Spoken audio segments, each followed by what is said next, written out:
నమస్తే welcome to my channel. Bigg Boss season 9లో నిజంగా ఫస్ట్ ఫైనలిస్ట్ అనే ట్రోఫీ లాంటిది అక్కడ చూపించినప్పుడు ప్రతి ఒక్కరికి గూస్ బంప్స్ అయితే వచ్చేస్తుంటాయండి. ఎందుకంటే మనకు ఫైనల్ ట్రోఫీ చూపించినప్పుడు వావ్ ఇది సూపర్గా ఉంది కదా, ఇది మనకొస్తే బాగుండు కదా అని అనుకుంటూ ఉంటాం కదా.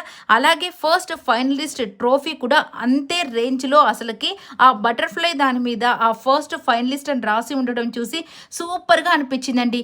పాపం ఇప్పుడు ఆ ఓడిపోయిన ప్రతి ఒకరికి కూడా మనసులో ఒక బాధ, అయ్యో ఇది నా చేతిలో లేకుండా పోయింది కదా అని. ఇక దీన్ని పొందుకోగలిగిన వాళ్ళు ముగ్గురు మాత్రమే, రీతు అలాగే ఇమ్మాన్యుయల్ అండ్ కళ్యాణ్. వీళ్ళ ముగ్గురులో ఎవరికి వస్తో బాగున్నో కమెంట్ అయితే చేసేసేయండి. దీనికంటే ముందు కూడా ఇప్పుడు కళ్యాణ్ ఇమ్మాన్యుయల్ రీతు వీళ్ళ ముగ్గురు ఒక బ్యాలెన్సింగ్ టాస్క్ అయితే ఆడతారు కదా, దాంట్లో రీతు గెలుస్తుంది. సో రీతు వచ్చేసి భరణి గారితో ఆడుతుంది.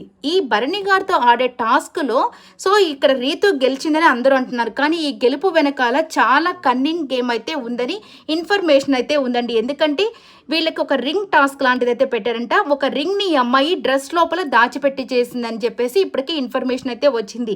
మరి ఆ రింగ్ని చూడకుండా సంచాలకుగా సంజనా గారు అయితే ఉన్నారంట. మరి వీళ్ళిద్దరు ఎవరిది మిస్టేక్ అనేది చూడాల్సి ఉంది. ఈ వీడియో నచ్చితే లైక్ చేయండి, షేర్ చేయండి.